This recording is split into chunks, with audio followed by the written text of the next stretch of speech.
Hi hello, എന്തൊക്കെയുണ്ട് വിശേഷം? എല്ലാവരും സുഖമായിരിക്കണോ? ഇന്നലെ ഒരു ഫംഗ്ഷൻ ഉണ്ടായിരുന്നു കേട്ടോ. അപ്പോൾ ആ ഫംഗ്ഷന് പോയി വന്നിട്ട് ഭയങ്കര ക്ഷീണം. അപ്പോൾ എല്ലാവരും അങ്ങനെ കടന്നു കേട്ടോ. ഭക്ഷണമൊക്കെ ഞങ്ങൾ അവിടെ നിന്ന് കഴിച്ചിട്ട് വന്നായിരുന്നു. അങ്ങനെ പോയി വന്ന് ഭക്ഷണമൊക്കെ കഴിച്ച് അതുകൊണ്ടല്ലേ വന്ന് പറഞ്ഞിട്ട് ഞങ്ങളങ്ങനെ കടന്നു കേട്ടോ. അത് കഴിഞ്ഞ് കുറച്ച് കഴിഞ്ഞപ്പോഴത്തേനും ഭയങ്കര എന്താ പറയുക, നമുക്ക് ദേഹത്ത് കൂടെയൊക്കെ എന്തൊക്കെയോ ചാടുന്ന പോലെ എന്തൊക്കെയോ ഒരു ഫീലിങ്സ് കേട്ടോ. അപ്പോൾ ലൈറ്റൊക്കെ അണച്ചിട്ടല്ലേ നമ്മൾ കിടക്കണത്. നല്ല ക്ഷീണം. പിന്നെ രാത്രി കുഞ്ഞാറ്റ ഉറങ്ങാനും വഴുകുക. അപ്പോൾ അങ്ങനെയൊക്കെ ആയിട്ട് ഉറക്കക്ഷീണം ഉണ്ട് കേട്ടോ എനിക്ക്. അപ്പം ഞാനങ്ങനെ കണ്ണടച്ച് കിടന്നു കേട്ടോ. പിന്നെ അത് കഴിഞ്ഞ് കുറച്ച് കഴിഞ്ഞപ്പോൾ കാലിക്കൂടെയൊക്കെ എന്തൊക്കെയോ ചാടുന്ന പോലെയൊക്കെ ഇങ്ങനെ തോന്നുക കേട്ടോ എനിക്ക്. അപ്പോൾ ഞാൻ പെട്ടെന്ന് ഇങ്ങനെ എണീച്ചപ്പോൾ എനിക്ക് തോന്നി ചിലപ്പോൾ വല്ല എലി എന്തെങ്കിലും ആയിരിക്കും എന്ന് തോന്നി കേട്ടോ ഞാൻ. അപ്പോൾ അങ്ങനെ എണീച്ചപ്പോൾ ചെറിയൊരു എന്താ പറയുക, എലി ആയിരിക്കും തോന്നി പറഞ്ഞിട്ട് എന്നിട്ട് ഞാൻ പിന്നെ എന്ത് ചെയ്തു, ധോനി ബേബി നല്ല ഉറക്കാട്ടോ. അപ്പോൾ അവളെ എടുത്തിട്ട് ഞാൻ തൊട്ടിയിലേക്ക് കിടത്തിയിട്ട് പിന്നെ എന്താ പറയുക, ഞാൻ വീതിയും അതേപോലെ ഷീറ്റും എല്ലാം നമ്മൾ പുതയ്ക്കണ ഷീറ്റും എല്ലാം കുടഞ്ഞ് വിരിച്ച് ഞാൻ പിന്നെ ഇനിയിപ്പോൾ എന്തെങ്കിലും ആണെങ്കിൽ കിടക്കുക അങ്ങനെ തന്നെ. അങ്ങനെയല്ല, കുട്ടിയുടെ ദേഹത്ത് ചാടണ്ടല്ലോ എന്ന് കുട്ടി പേടിക്കുള്ളൂ എന്നൊക്കെ വിചാരിച്ചിട്ട് ഞാൻ അവളെ തൊട്ടി കിടത്തിയിട്ടോ.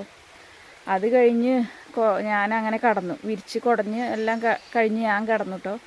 കണ്ണിങ്ങനെ അടഞ്ഞു പോവാട്ടോ എനിക്ക്. അമ്മയ്ക്കാണെങ്കിൽ രാവിലെ പണിക്കും പോകണം, നേരത്തെ എണീക്കും വേണം, എന്തെങ്കിലുമൊക്കെ ഉണ്ടാക്കണം, കഞ്ഞിയൊക്കെ ആവണ്ടേ, 8 മണിയൊക്കെ ആകുമ്പോഴത്തേനും ആവണ്ടേന്ന് വിചാരിച്ചിട്ട് കുറച്ച് അകലെയാണ് പണി, തൊഴിലുറപ്പ് തുടങ്ങിയിട്ടുണ്ട്. അപ്പോൾ അതിൻ്റെ ടെൻഷനും നേരത്തെ എണീക്കണല്ലോ എന്നൊക്കെ വിചാരിച്ചിട്ട് അങ്ങനെ കിടക്കുക കേട്ടോ. കണ്ണടഞ്ഞു പോണത് അങ്ങനെ കണ്ണിങ്ങനെ അടഞ്ഞു പോകുമ്പോണ്ട് പുറത്തെ ലൈറ്റിൻ്റെ നിഴലിൽ, പുറത്തെ ലൈറ്റ് നമ്മളെപ്പോഴും ഇടും. അപ്പോൾ നിഴലിൽ അകത്തേക്ക് നല്ല ഒരു ഇതുണ്ട്, പ്രകാശം കിട്ടും. അതിലുണ്ട് ഒരു കുഞ്ഞ് എലി കേട്ടോ. ഞാൻ കട്ടിൻ്റെ മേലെ കൂടെ അങ്ങനെ കയറി വരുന്നു. അപ്പോൾ എനിക്ക് തോന്നി അത് എലി തന്നെയാണ് സംഭവം എന്നുള്ളത് ബോധ്യമായി. പിന്നെ വേഗം എണീറ്റു, കട്ടിൻ്റെ അടി മൊത്തം ടോർച്ചടിച്ച് തിരഞ്ഞു. എവിടെയും കാണാനില്ല കേട്ടോ, എവിടെയും കാണാനില്ല എന്ന് പറഞ്ഞാൽ എവിടെയും കാണാനില്ല. ലാസ്റ്റ് നമ്മൾ കിടക്കുന്ന റൂമിൽ ഷീറ്റ് ഇട്ടിട്ടുണ്ട് കേട്ടോ. ആ ഷീറ്റിൻ്റെ അടിയിൽ ഉണ്ട് സംഭവം, അതിന് കയറി മുളഞ്ഞിരിക്കുന്നു കേട്ടോ.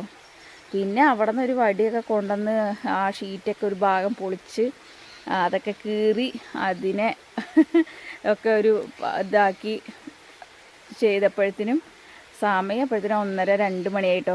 അമ്മ എണീച്ചു. ഞങ്ങളിന്ന് കട്ടിൻ്റെ അടിയിൽ അങ്ങനെ ഒളിച്ചിരിക്കുകയായിരിക്കും എന്നൊക്കെ വിചാരിച്ചിട്ട് ഞങ്ങൾ എന്ത് ചെയ്തു വെച്ചിട്ടാ, ഞങ്ങൾ ബെഡൊക്കെ എടുത്ത് മാറ്റിയിട്ട് പിന്നെ എന്താ പറയുക, ഈ ബെഡിൻ്റെ കട്ടിൽ ഒക്കെ ചെരിച്ച് വെക്കുകയൊക്കെ ചെയ്തു. എന്നിട്ട് എലിയെ കാണാമല്ലോ കേട്ടോ. ലാസ്റ്റാണ് അറിഞ്ഞത് എലി ഈ ഷീറ്റിൻ്റെ അടിയിലാണ്. അത് പറഞ്ഞുകൊണ്ട് എനിക്കിന്ന് ഭയങ്കര ഉറക്കം ക്ഷീണം കേട്ടോ. അമ്മയാണെങ്കിൽ പണിക്ക് പോയി. അപ്പോൾ അതേപോലെ തന്നെ രാവിലെ വീഡിയോ എടുക്കാനൊന്നും ഒരു ഇതില്ല കേട്ടോ. ഉറക്കക്ഷീണം കാരണം ഉറക്കത്തിൽ കുറച്ച് നേരം വൈകും ചെയ്ത്. 7 മണിയൊക്കെ ആയിട്ട് എണീച്ചപ്പോഴത്തേന് അമ്മയ്ക്ക് ചോറാവുമോ എന്നൊക്കെ പറഞ്ഞ് ടെൻഷനായി. ചായയും കടി ഉണ്ടാക്കണ്ടേന്നൊക്കെ പറഞ്ഞിട്ടോ. അപ്പോൾ ഞങ്ങളൊരു മാവ് മേടിച്ചിട്ടുണ്ടായിരുന്നു. അപ്പോൾ ആ മാവിൻ്റെ എന്തെങ്കിലും ഉണ്ടാക്കും വേണം. അങ്ങനെ ഞാൻ വേഗം ഗ്യാസിലൊക്കെ എല്ലാം ഉണ്ടാക്കിയിട്ടോ. അതും കഴിഞ്ഞ് പിന്നെ നോക്കുമ്പോഴാണ് ഓരോ വിശേഷങ്ങൾ പറയട്ടോ. ഇതെല്ലാം ഞങ്ങൾ പോയത് വീഡിയോ എടുക്കാനൊന്നും പറ്റിയില്ല. ചെറിയ കുഞ്ഞ് വീഡിയോസാണ്. അത് ഞാൻ വേണമെങ്കിൽ ഇവിടെ ഒന്ന് ആഡ് ചെയ്യാട്ടോ. ഫംഗ്ഷന് പോയ വീഡിയോ ഒന്നും അധികമൊന്നും എടുക്കാൻ പറ്റിയില്ല. അപ്പോൾ നമ്മൾ ഇരുട്ടായിട്ടൊക്കെ പോയി കുറച്ച് വൈകി അവിടെ എത്തിയപ്പോഴേക്കും ഒക്കെ അങ്ങനെ. എന്നിട്ട് പിന്നെ രാവിലെ എണീച്ചപ്പോൾ അങ്ങനെ 2 അടുപ്പിലും കൂടി ആയിട്ട് വേഗം പണികളൊക്കെ ഒരുക്കി അതൊക്കെ കഴിഞ്ഞു. ഇപ്പോൾ ധോനി ബേബിയെ കുളിപ്പിച്ച് അവൾക്ക് ഭക്ഷണമൊക്കെ കൊടുത്ത് അവൾ ഉറങ്ങുകയാണ്. കറണ്ടില്ല, ഇനി ചിലപ്പോൾ ഏത് നിമിഷം അവൾ എണീക്കും ചെയ്യും കേട്ടോ. അപ്പോൾ ഞാൻ വേഗം വന്നിട്ട് എന്താ പറയുക, അലക്കിയിടാലോ എന്നൊക്കെ പറഞ്ഞിട്ട് കുറച്ച് അലക്കിയിടാനുണ്ടായിരുന്നു. ഞങ്ങൾ ഫംഗ്ഷനൊക്കെ പോയ ഡ്രസ്സുകളൊക്കെ ഉണ്ടായിരുന്നു.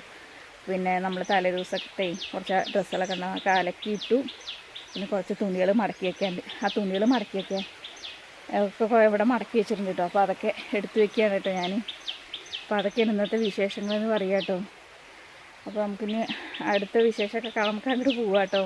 ഓരോന്നായിട്ട് ഇന്ന് കൂടുതലായിട്ട് ഇന്ന് കിച്ചണിൽ നിന്നുള്ള വർക്കുകളും കാര്യങ്ങളൊന്നും ഉണ്ടാവില്ല കേട്ടോ. അപ്പോൾ അങ്ങനെയൊക്കെയാണെന്ന് പറയാം. ഇന്നലെ കുറച്ച് ഡ്രസ്സുകളൊക്കെ ഇവിടെ അലക്കിയിട്ടുണ്ടായിരുന്നു. പാവം അമ്മ അങ്ങനെ ഇങ്ങോട്ട് ഈ ഷെഡിലേക്ക് ഇങ്ങനെ കയറ്റിയിട്ടതാട്ടോ.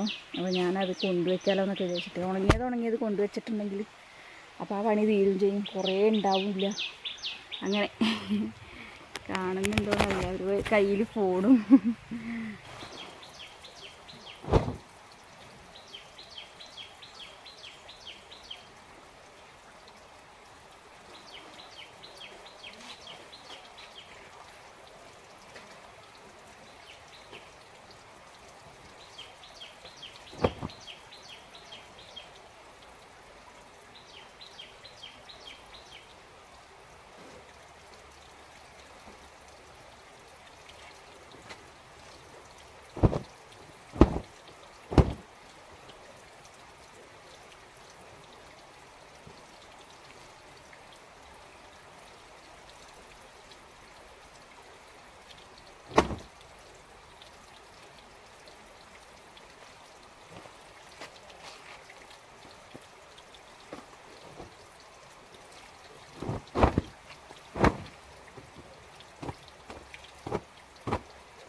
വരികയാണ് ഞാൻ.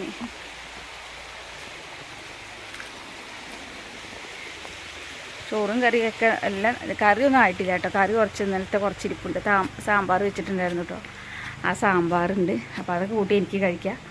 പിന്നെ കുറച്ച് കഴിയുമ്പത്തിന് വെക്കണം എന്തെങ്കിലും. ഞാൻ എന്തായാലും ഒന്ന് അങ്ങനെ തുണികളൊക്കെ കൊണ്ട് വെച്ചിട്ടോ. ഞാൻ നല്ലൊരു ഉറക്കം ഉറങ്ങിട്ടോ. ഭയങ്കര ക്ഷീണം പറഞ്ഞില്ലേ, നല്ല വെയിലും, കുട്ടി നല്ല ഉറക്കമായിരുന്നു കേട്ടോ. അപ്പം ഞാൻ നല്ല ഉറങ്ങി കിട്ടോ. ഞാൻ അവിടെ വെറുതെ കിടന്നത്, അപ്പം അങ്ങനെ ഉറങ്ങിപ്പോയി. ഇനിയിപ്പോൾ എണീറ്റു. അവൾക്കത് അവിടെ ബിസ്ക്കറ്റൊക്കെ കൊടുത്തിട്ട് അവിടെ ഇരുത്തിയിട്ടുണ്ട് കേട്ടോ. അവിടെ ചെയറിൽ ഇരിക്കുന്നുണ്ട് അവൾ. അപ്പോൾ ഇനി അവളവിടെ ഇരിക്കട്ടെ. ടി വി ആണ് കേട്ടോ. അപ്പം ടി വി ഞാൻ സൈലൻ്റ് ആക്കിയിട്ടാട്ടോ വെച്ചിരിക്കുന്നത്, അല്ലെങ്കിൽ വോയിസ് ഓവറിൽ ഇങ്ങനെ സംസാരിക്കാൻ പറ്റില്ല. അപ്പോൾ ഞാൻ എന്താണ് എളുപ്പമല്ലേ ഇങ്ങനെ. അപ്പോൾ അല്ലെങ്കിൽ പിന്നെ നമ്മൾ എഡിറ്റ് ചെയ്യുമ്പോഴൊക്കെ വോയിസ് ഓവറൊക്കെ കൊടുക്കേണ്ടി വരും. അപ്പോൾ ഞാൻ അവളെ സൈലൻ്റ് ആക്കിയിട്ട് അവിടെ എത്തിയിട്ടുണ്ട് കേട്ടോ. പിന്നെ എന്തായാലും ഞാൻ കറി വെക്കണം. ഇനി അപ്പോൾ കറി വെക്കാനിതാ 2-3 വെണ്ടയ്ക്കയും തക്കാളിയൊക്കെ ഉണ്ട്. ഇതൊക്കെ വെച്ചിട്ട് അങ്ങനെ എന്തെങ്കിലും ചെറിയൊരു കറി വെക്കാമെന്നൊക്കെ വിചാരിച്ചിട്ട് ഉണ്ട് കേട്ടോ. വെണ്ടയ്ക്ക് ഇത് അവിടെ ഒരു 2-3-4 വെണ്ടയ്ക്ക ഇരിക്കുന്നുണ്ട്. ഈ വെണ്ടയ്ക്കയും വെച്ചിട്ട് ചെറിയ എന്തെങ്കിലും ഒരു താളിപ്പുണ്ടാക്കാമെന്ന് വിചാരിച്ചിട്ട്. എന്തായാലും ഇത് നന്നാക്കി എടുക്കട്ടെ കേട്ടോ. ഞാൻ പിന്നെ രാവിലത്തെ കുറച്ച് ചായ ഉണ്ട്, ഞാൻ ആ ചായ കുടിക്കുക. അവൾക്ക് ബിസ്ക്കറ്റ് മാത്രമേ, ചൂടുവെള്ളം മാത്രമേ കൊടുത്തുള്ളൂ കേട്ടോ. അല്ലെങ്കിൽ എന്താണെന്നറിയോ, ചിലപ്പോൾ ചായ കുടിച്ചാൽ വേറെ ഭക്ഷണമൊന്നും കഴിക്കില്ല. ചായ കുടിക്കാറ് അങ്ങനെ ഇല്ല കേട്ടോ. അപ്പോൾ ഹോർലിക്സ് ഇട്ട ഇത് കുടിക്കാറുമില്ല അപ്പോൾ അവൾ. കുഞ്ഞാറ്റി ഹോർലിക്സ് ഇട്ട് ചൂടുവെള്ളത്തിൽ നമ്മൾ ഹോർലിക്സൊക്കെ ഇട്ടിട്ട് എന്തെങ്കിലും കൊടുത്താൽ ആൾ കുടിക്കണില്ല. അപ്പോൾ അതെന്തായാലും ഒന്ന് നന്നാക്കി എടുക്കട്ടെ കേട്ടോ. ഞാൻ ഒരു തക്കാളി ഉണ്ട്,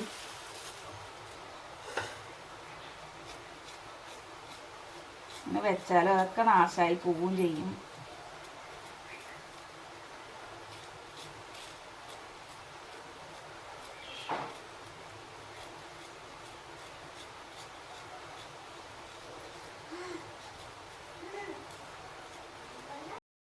ഫ്രണ്ട്സ്, അപ്പം അങ്ങനെ നമ്മുടെ എന്താ പറയുക കറിയൊക്കെ ആയിട്ടോ. അതാണ്ടോ കറിയൊക്കെ അടുപ്പത്തായി. പരിപ്പ്, ഒരു കുഞ്ഞ് 2 ഉരുളക്കിഴങ്ങ്, പിന്നെ വെണ്ടയ്ക്ക, ചെറിയൊരു തക്കാളി, പുളി വെച്ച് അതൊരു സാമ്പാറാക്കിട്ടോ. അപ്പോൾ അങ്ങനെ നമ്മുടെ കറിയൊക്കെ ആയിക്കൊണ്ടിരിക്കുന്നത്. തേങ്ങ ഒഴിച്ച് പാരിയാ വേണ്ടുള്ളൂ കേട്ടോ. സോറി, തേങ്ങ അരച്ച് വെച്ചിട്ടുണ്ട്, അത് ഒഴിക്കുക വേണ്ടുള്ളൂ. പിന്നെ ഒന്ന് കടുക് താളിക്കും കൂടി വേണം. അപ്പോൾ ഫ്രണ്ട്സ് ഇതാട്ടോ, ഞാൻ കറിവേപ്പിലൊക്കെ പറിച്ചിട്ട് വന്നു കേട്ടോ. അപ്പോൾ ഇന്നത്തെ വീഡിയോ ഇത്രേ ഉള്ളൂ കേട്ടോ. അപ്പോൾ എല്ലാവരും ഒന്ന് സപ്പോർട്ട് ചെയ്യാൻ മറക്കരുത്. അപ്പോൾ അടുത്ത നല്ലൊരു വീഡിയോ ആയിട്ട് വരുന്നതായിരിക്കും. ബൈ.